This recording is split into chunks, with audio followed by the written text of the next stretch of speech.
The message appeared in the Peterson family group chat at 11:47 a.m. on a Tuesday. Dad, we've made a decision. Your mother and I are done supporting you, Jordan. You're 29 years old. It's time you figured out life on your own. I was in a conference room when my phone buzzed. 20 executives from a Fortune 500 company sat around the table, waiting for me to continue my presentation on their digital infrastructure overhaul, a $40 million contract. I glanced at the screen. Read Dad's message. Watched the responses pile up immediately. Marcus, my older brother, finally. About time.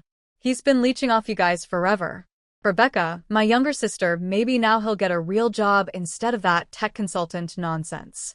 Marcus, tech consultant equals unemployed with a laptop, LOL. Mom, we love you, Jordan, but this is what's best for everyone. You need to learn responsibility. Rebecca, tough love. You got this, bro. But seriously, get it together. I set the phone face down on the table and returned to my presentation. As I was saying, the implementation timeline for Phase 3 will require approximately 8 weeks. During the lunch break, I stepped outside and pulled up my banking app.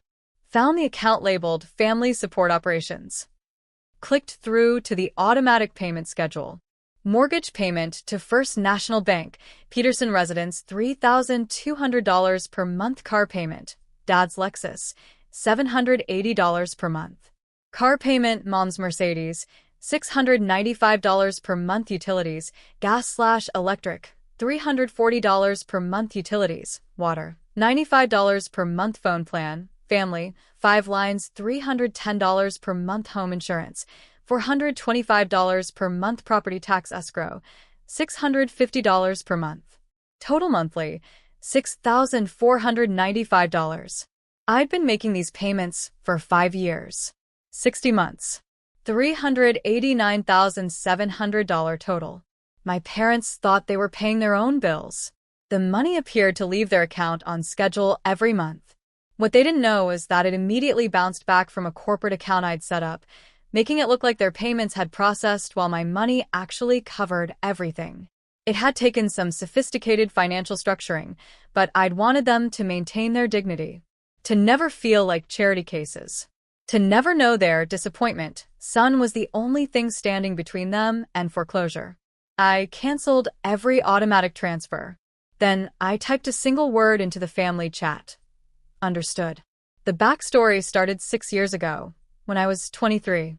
I dropped out of college my junior year, not because I was failing, but because I'd built a cybersecurity algorithm that 3 different companies wanted to license. My computer science professor had pulled me aside after class one day. Jordan, what you've created here is worth actual money. Real money. You're wasting time in my class when you could be building a company.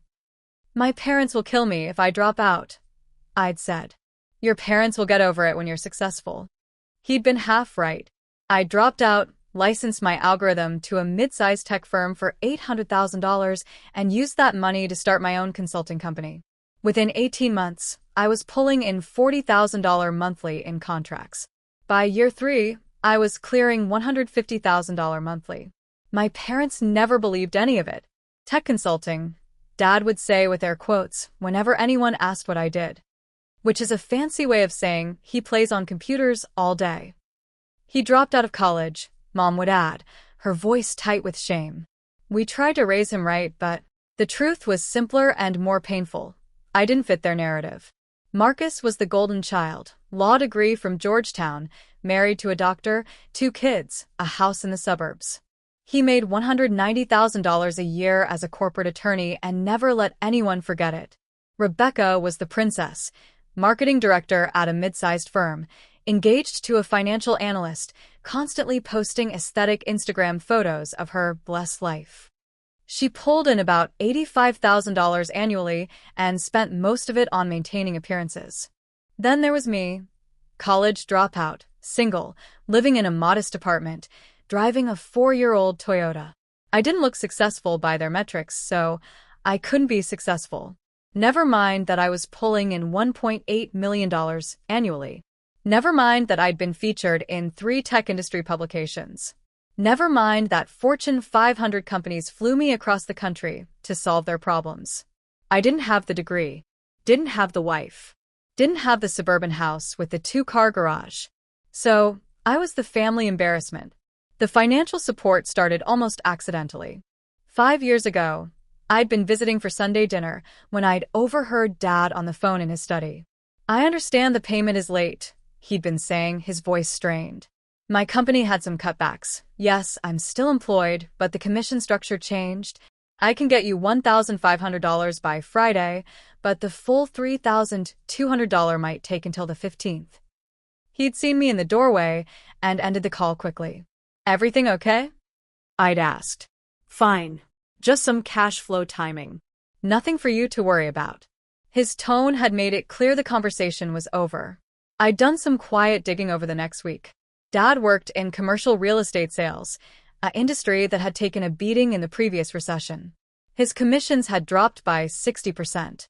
Mom's part-time administrative job brought in maybe $25,000 yearly. They were drowning, but they'd never admit it, especially not to me. Not to the dropout son who'd thrown away his future. So I'd set up the corporate account structure. Made it look like their payments were processing normally from their checking account while my money actually covered everything. They'd never know. Never feel embarrassed. Never owe me anything. I'd told myself it was temporary. Just until Dad's commissions picked back up. 5 years later, they still hadn't. The first sign that something was wrong came 3 days after I canceled the transfers. I was in Seattle for a client meeting when my phone rang. Unknown number. I ignored it. 2 hours later, another call. Same number. Then a voicemail. "Mr. Peterson, this is Jennifer Wu from First National Bank. We're calling regarding the mortgage account for property at 847 Meadowbrook Drive. We show a returned payment, which is unusual for this account. Please call us back at your earliest convenience." They'd called my parents too, of course. But the number on file for account inquiries was mine, a detail I'd arranged years ago, so I'd know immediately if something went wrong. Nothing went wrong because I'd always made sure the money was there. Until now. I deleted the voicemail and opened my email. Sent a message to my attorney, effective immediately, discontinue all financial support structures for Peterson family accounts. Let me know if any institutions contact you. His response came within minutes. Understood. Are you certain?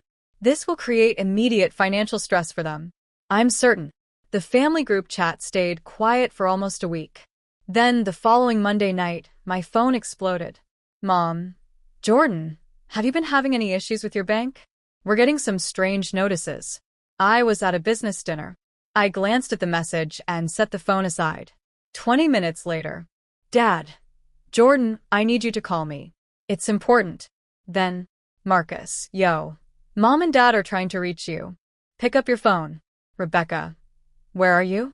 Family emergency." I finished my dinner. Drove home. Poured a glass of wine. Then I opened the group chat. "I'm here. What's the emergency?" "Dad, call me." Not a text conversation. "I'm available to talk here." 3 dots appeared and disappeared several times.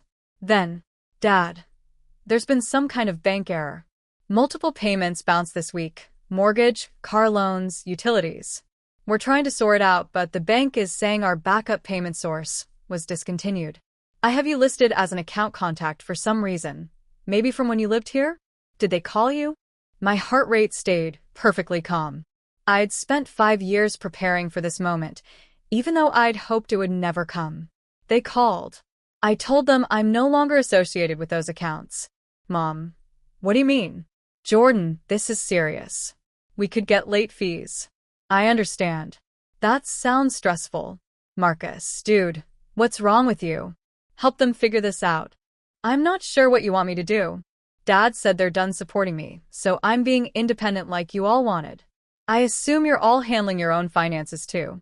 "Rebecca, this isn't the time for your attitude. Mom and Dad need help." "With what, specifically?" "Dad, Jordan, I don't have time for whatever point you're trying to make. Did you change something with the bank? Did you close an account?" I took a sip of wine, looked at my phone, thought about 5 years of secret payments. 5 years of tech consultant jokes. 5 years of being introduced as our son who dropped out of college. I closed a corporate account that was handling some automated payments. It's no longer active. Mom, what payments? Various bills. But like Dad said, you're done supporting me, so I figured you didn't need me involved in your finances anymore. There was a long pause. I watched the three dots appear and disappear over and over. Dad, what are you talking about? I screenshot my banking app. The Family Support Operations account. 5 years of transaction history. Every mortgage payment. Every car payment. Every utility bill. Every single transfer. I sent it to the group chat. These payments. I've been covering your mortgage, both car loans, utilities, insurance, and property taxes for 5 years. The corporate account that was handling them is now closed. You're on your own, just like you wanted. The chat went silent. I watched the red receipts appear under my message. Mom. Dad. Marcus. Rebecca. Nobody typed anything for 6 full minutes. Then, Marcus, this is fake. You don't have this kind of money. Call First National Bank and ask them about the payment source for your parents' mortgage for the last 60 months. They'll confirm. Rebecca, why would you do this and not tell them? Because they needed help and were too proud to ask. Because I actually care about family, even when they think I'm a failure. Mom. Jordan, we never said you were a failure. I laughed out loud at that. Typed. Last Thanksgiving, you literally told Aunt Susan I was still trying to find myself, while Marcus was actually established. At Christmas, you introduced me to your friends as the one who's good with computers. Last month, Dad told me I needed to get serious about life because I don't have a wife and kids yet. You've spent 6 years making it clear I'm the disappointment. So I stayed quiet and paid your bills and let you think you were doing it all on your own. Because I loved you enough to protect your pride. Dad. Son. We didn't know you were struggling financially too. We would never have accepted money if we'd known you needed it. The audacity of that statement hit me like a physical blow. I'm not struggling, Dad. I own my apartment building. I have 7 figures in investments. I gross about $1.8 million annually. I've been fine. Better than fine. Marcus. Bullshit. You drive a Toyota. Because I don't need to prove anything to anyone. Unlike some people. Rebecca, if you're so rich, why do you live in that tiny apartment? It's a penthouse. I own the whole building. I live in 2,000 square feet because I don't need more. The other units are rentals. Another long silence. Mom, why didn't you tell us? I tried. 6 years ago, when I landed my first major contract, I invited you all to dinner to celebrate. Dad spent the whole meal telling me to go back to college because tech bubbles always burst. Marcus gave me a lecture about financial stability. Rebecca asked if I'd considered getting a real job with benefits. So, I stopped trying to tell you. I just quietly made sure you were okay and let you think whatever you wanted to think about me. Dad, we're your parents. We were trying to guide you. You were trying to fit me into your idea of success. And when I didn't fit, you wrote me off. The next few days were chaos. I watched from a distance. Mom called 14 times. I didn't answer. Dad sent a long email explaining that they'd always supported me in their own way and that I was taking things out of context. Marcus sent angry texts accusing me of financial manipulation and holding this over their heads. Rebecca tried the sympathy route. I know you're hurt, but this is cruel. There are parents. I responded to exactly one message, Rebecca's. What's cruel is spending 5 years being the family punchline while literally keeping everyone afloat. What's cruel is watching them brag about Marcus's salary at every gathering while I'm paying their mortgage. What's cruel is we're done supporting you when the only support that existed was flowing in the opposite direction. She didn't respond. 2 weeks after I canceled the transfers, my attorney called. Your father wants to meet. He's asking if you'll see him. No. He's offering to pay back everything. He has some kind of payment plan drawn up. That stopped me. He what? He came to my office yesterday with a spreadsheet. He wants to repay the full amount, $389,700, at $2,000 monthly. It would take him 16 years. I closed my eyes. He can't afford that. I told him as much. He said he'd make it work. Sell the cars, downsize the house, whatever it takes. My attorney paused. Jordan, I think he's serious. Tell him no. You don't want the money back? I never wanted the money back. That's not what this is about. Then what is it about? I looked out my office window at the city below. It's about them seeing me, actually seeing me. Not who they want me to be, or who they're embarrassed I'm not. Just me. I'll tell him you declined the payment plan. What should I say about a meeting? Tell him I'll think about it. 3 weeks after the canceled transfers, Marcus showed up at my building. The doorman called up. Mr. Peterson, your brother is here. Should I send him up? No. I'll come down. Marcus was pacing in the lobby, still in his work suit. He looked exhausted.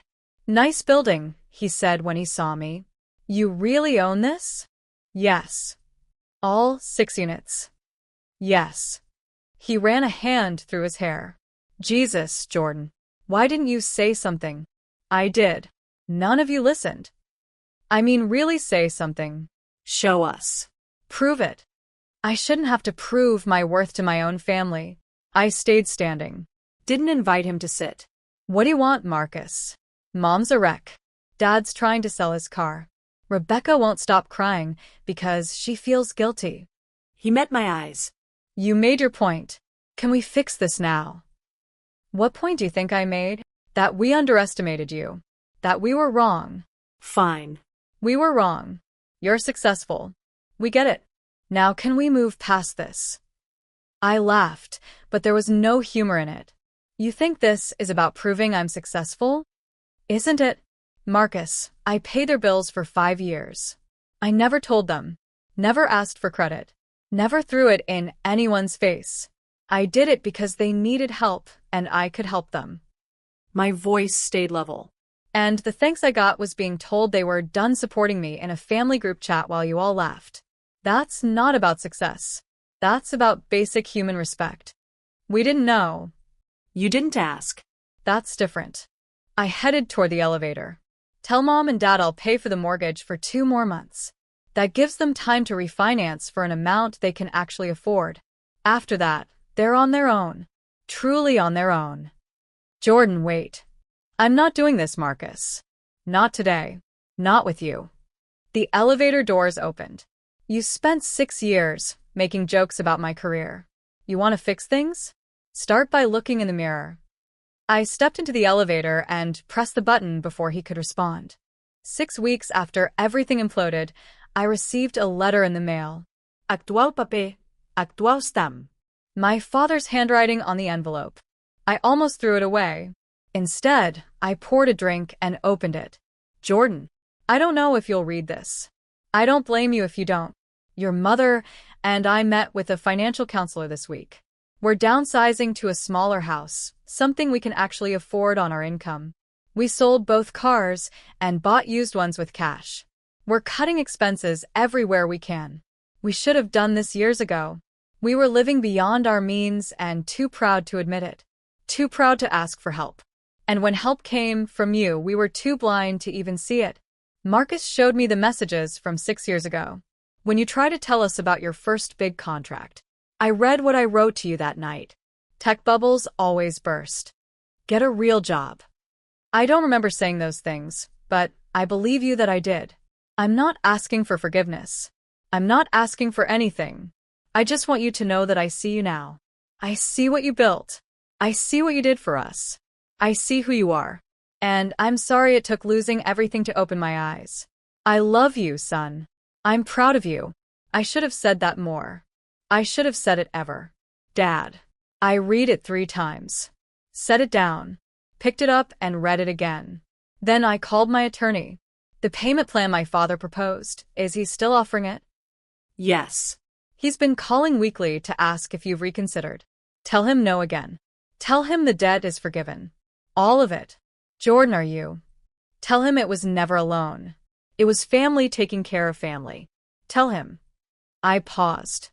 Tell him I'm releasing the $389,700 on one condition. What's that? That he stops trying to pay me back and starts building the life he can actually afford. The honest life. No more keeping up appearances. I'll tell him. After I hung up, I sat with the letter for a long time. Forgiveness wasn't a switch. I couldn't just flip it and make everything okay. The hurt was still there. 6 years of dismissal, mockery, being treated like the family embarrassment. But I could choose not to let that hurt define the rest of our relationship. I could choose to be the person who helped without keeping score, even when, especially when it wasn't acknowledged. Because that's who I'd always been, underneath everything. 2 months later, I agreed to have coffee with my mother. We met at a quiet cafe halfway between our homes. She looked smaller than I remembered. Older. Your father and I closed on the new house yesterday, she said. 3 bedrooms, 1 floor, manageable mortgage. It's nice. Simpler. Good. Marcus and Rebecca helped us move. We got rid of so much stuff. Things we were keeping just to, I don't know, fill space. She stirred her coffee. Make ourselves look successful. I didn't respond. Jordan, I need to tell you something. She met my eyes. When you were 16, you built that computer from parts you'd saved up for. You were so proud of it. And I remember your father saying he didn't understand why you'd waste money on that when you could have just bought one from the store. I remember. You tried to explain that you'd learned so much building it, that it was better than anything you could buy, that you wanted to understand how things worked, not just use them. Her voice cracked. And we didn't listen. We didn't see that you were already becoming who you are now. We just saw a kid wasting money. Mom. We did it again and again. Every time you tried to show us who you were, we told you to be someone else. Someone we could understand. Someone who fit our idea of success. Tears rolled down her cheeks. And you became successful anyway. Became generous. Became good. Despite us, not because of us. I handed her a napkin. I don't know how to fix 6 years of being blind, she said. I don't know if you even want me to try. But I'm asking, not for things to go back to how they were because how they were was broken. I'm asking if we can build something new. Something honest. I thought about the letter from my father. About Marcus showing up at my building. About Rebecca's apologetic text that had slowly shifted from defensive to genuinely remorseful. I don't need you to fix 6 years, I said quietly. I need you to see me in the next 6. And the 6 after that. I need you to stop measuring my life against Marcus's or Rebecca's or anyone else's. I need you to trust that I know what I'm doing, even when it doesn't look like what you expected. We can do that. I can do that. Can you? I want to try. She reached across the table, stopped short of taking my hand. Will you let me try? I looked at her, really looked at her. Saw the regret. Saw the grief over what she'd almost lost. Saw the mother who'd once helped me with science projects before the disappointment set in.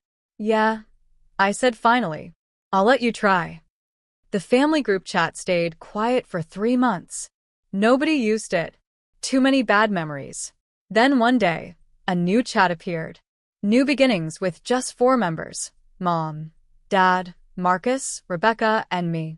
Dad, Jordan, saw an article about corporate cybersecurity contracts. Made me think of you. Sending the link in case it's interesting. Attached was a Wall Street Journal piece about the exact sector I worked in. I stared at my phone. Dad had never, in 6 years, sent me anything related to my actual work. Thanks, Dad.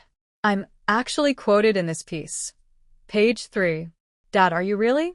I'll read the whole thing. That's incredible, son. Mom. Our son in the Wall Street Journal. Sending to everyone we know. Marcus. That's actually pretty cool. Congrats. Rebecca. Screenshotted and posted to Instagram. Hope that's okay? Want people to know my brother's brilliant.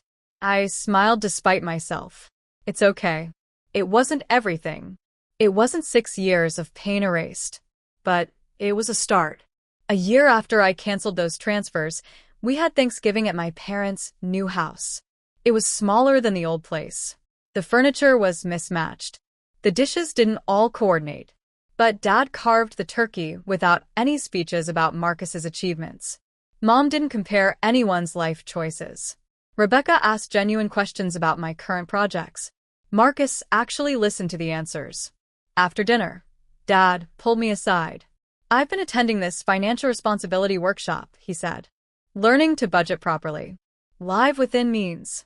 All the stuff I should have learned decades ago. That's good, Dad. I wanted to show you something. He pulled out his phone, showed me a budgeting app. See? Everything tracked. Income, expenses, savings. I'm 3 months ahead on all my bills now. Using my own money. The pride in his voice made my chest tight. I'm really glad, I said honestly. I know I can't repay the money you gave us, but I can repay the lesson you taught me. He met my eyes. That real success isn't about looking successful.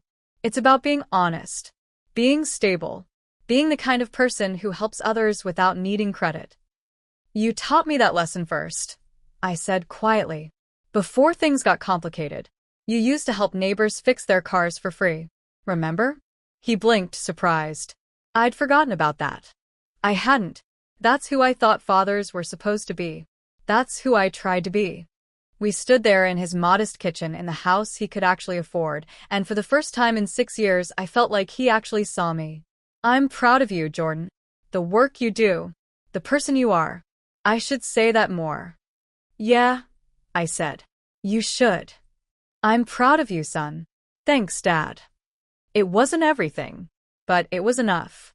2 years after the group chat that changed everything, I landed my biggest contract yet, a $200 million cybersecurity overhaul for a federal agency. The contract was public record. It made the news, not just tech news, but actual news. My phone rang at 7 a.m. the day after the announcement. Dad. Jordan, your mother, and I just saw CNN. Did you really just sign a $200 million contract? It's a 3-year contract, but yeah. Silence on the other end. Then, my God. I don't even have words. It's a good contract. Jordan.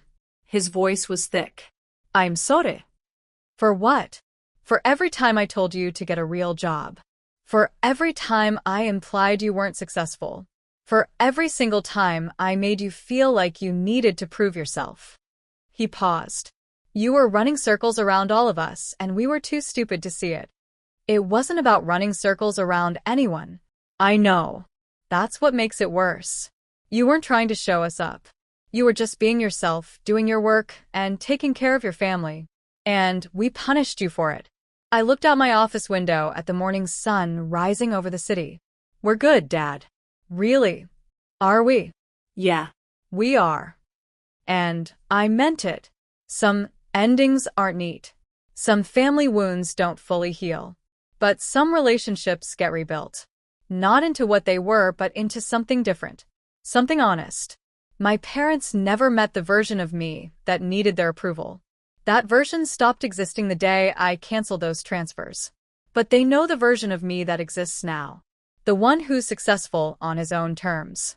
The one who helps without needing credit but also doesn't accept being dismissed. The one who learned that sometimes the most loving thing you can do is let people face the consequences of their choices. Even when those people are family. Especially when those people are family. Marcus and I grab lunch once a month now. We don't talk about the past much. We talk about work, about life, about things that matter now. Rebecca calls me for actual tech advice. She's building something of her own, smaller than my ventures but honest. Hers. Mom and Dad are still in their modest house. Still budgeting carefully. Still learning to live the honest life they should have built decades ago. And me? I'm still in my penthouse. Still driving my Toyota. Still building companies and landing contracts and helping people who need it. But now my family knows who I am. And that finally is enough.